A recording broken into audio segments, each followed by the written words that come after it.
اللهم صل على محمد وعلى آل محمد كما صليت على إبراهيم وعلى آل إبراهيم إنك حميد مجيد. اللهم بارك على محمد وعلى آل محمد كما باركت على إبراهيم وعلى آل إبراهيم إنك حميد مجيد.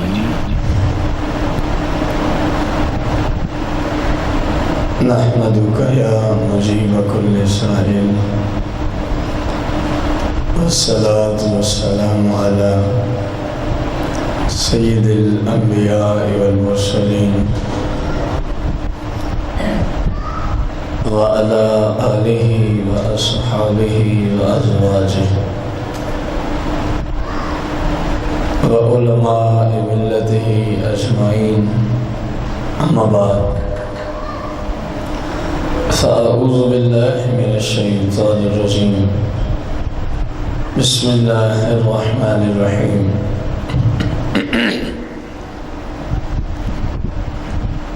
قال النبي صلى الله عليه وآله وسلم: من آذى أهل المدينة أذاه الله وعليه لعنة الله.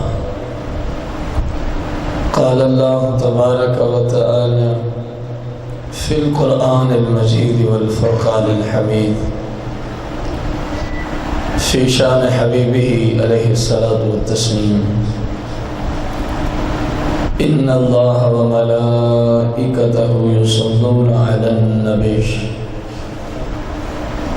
يا أيها الذين آمنوا صلوا عليه وسلموا تسليما. الصلاة والسلام عليك يا سيدي يا رسول الله. الصلاة والسلام عليك يا سيدي يا حبيب الله. الصلاة والسلام عليك يا سيدي يا شفيع المذنبين. الصلاة والسلام عليك يا سيدي يا رحمة للعالمين. الصلاة والسلام عليك يا سيدي يا جد الحسن والحسين. مولاي صل وسلم دائما أبدا على حبيبك خير الخلق كلهم.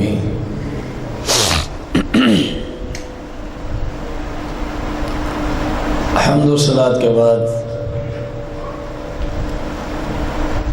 سامعین محتشم، بزرگوں، دوستوں اور بھائیوں، ہمارے آج کے جمعۃ المبارک کے خطبے کا جو موضوع ہے، رسول کریم رؤوف الرحیم غیب دان نبی علیہ الصلاۃ والتسلیم نے یزید پلیت، لعنتی اور جہنمی کے بارے میں کیا کچھ غیبی ارشادات عطا فرمائے تھے، جبکہ یہ لعنتی ابھی تک پیدا ہی نہیں ہوا تھا۔ اس زمانے میں سرکار نے اس یزید لعنتی کے بارے میں امت کو کیا کچھ آگاہی عطا فرمائی تھی۔ اس میں کچھ احادیث مبارکہ میں تو اس بے غیرت کا باقاعدہ طور پہ یزید لعنتی کا نام ذکر کیا گیا، اس کی حکومت کا ذکر ہوا، اور کچھ کے اندر فقط اشارہ فرمایا۔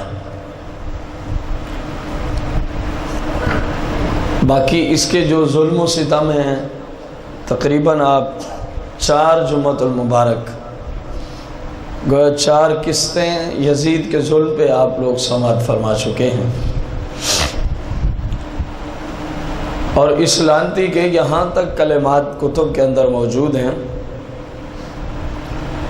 کہتا ہے میں نے اپنی زندگی میں جو سب سے زیادہ مجھے محبوب کام ہے نا، وہ مدینہ منورہ میں جو اس نے 10,700 حفاظ، آئمہ، صحابہ، اہل بیت، تابعین کو ذبح کرایا اور مدینہ منورہ میں مسجد نبوی کے اندر گھوڑے بندھوائے، وہاں پہ زنا ہوتا رہا 3 دن 3 رات تک، شراب پیتے رہے اس کے فوجی کتے. تو کہتا ہے میری زندگی میں مجھے سب سے زیادہ محبوب کام یہی ہے جو میں نے مدینہ کی بے عزتی کی. استغفر اللہ العظیم.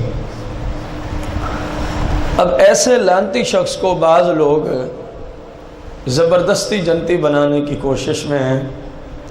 ہماری تو یہی دعا ہے کہ وہ توبہ طیب ہو جائیں، وہ راہ راست پہ آ جائیں. یزید تو چلو جہنمی ہو چکا ہے، اس کی وجہ سے تم کیوں جہنم میں جاتے ہو؟ اس کی وجہ سے تم کیوں جہنم میں جاتے ہو؟ رسول کریم رؤوف رحیم علیہ السلام نے ارشاد فرمایا ہے اس سلسلہ میں پہلی حدیث، قال من آذى اہل المدینہ، فرما جس نے مدینے والوں کے ساتھ ظلم کیا، جس نے مدینے والوں کو ڈرایا، جس نے مدینے کے رہائشیوں کے ساتھ زیادتی کی. کیا کی؟ زیادتی کی. تو آقا کریم علیہ السلام فرماتے ہیں آذاہ اللہ، وہ صرف مدینے تک محدود نہیں، وہ ایسے سمجھے میں نے اللہ رب العالمین کے ساتھ زیادتی کی ہے. استغفر اللہ العظیم. اور جو تاریخ اسلام میں مدینہ منورہ پر یزید کا ظلم ہے، 1400 سال میں اتنا ظلم کسی اور شخص نے 1400 سال میں. نجدی حکومت نے جب غلبہ اور غصب کیا نا حرمین شریفین پر، یہ جو آج کے نجدی ہیں انہوں نے بھی ظلم کیا تھا. کعبے میں مسلمانوں کو ذبح کر کے ان کی حکومت قائم ہوئی تھی. یہ تو سعودی عرب کے سب سے بڑے ڈاکو تھے. سعودی عرب میں سب سے بڑے ڈاکو یہی اہل نجد ہیں جو آج کل حکومت میں بیٹھے ہیں. جب انہوں نے مکہ شریف پر حملہ کیا تھا انگریزوں کے ساتھ مل کے، اس وقت مکے پر، یہ تقریباً کوئی 100 سال پہلے کی بات، اس وقت مکہ میں سنی مسلمانوں کی 1300 سال سے حکومت چلی آ رہی تھی. وہاں صلاۃ و سلام بھی ہوتا تھا، مکہ اور مدینہ میں میلاد بھی ہوتا تھا، سب کچھ ہوتا تھا جو آج آپ کرتے ہیں، جو آج آپ کرتے ہیں. ان ظالموں نے بھی اگرچہ حرم میں ظلم کیا ہے، مسلمانوں کو ذبح کیا ہے، لیکن جتنا ظلم اہل مدینہ پر اور مکہ پر یزید نے کیا، اس طرح کا کسی اور نے آج تک ظلم نہیں کیا. کیونکہ یزید نے تو کعبہ شریف کو آگ لگوا دی تھی. اس لعنتی شخص نے کعبہ شریف کو آگ تک لگوا دی تھی. اور مدینے پہ جو ظلم ہے وہ آپ پچھلے جمعۃ المبارک میں سن چکے ہیں.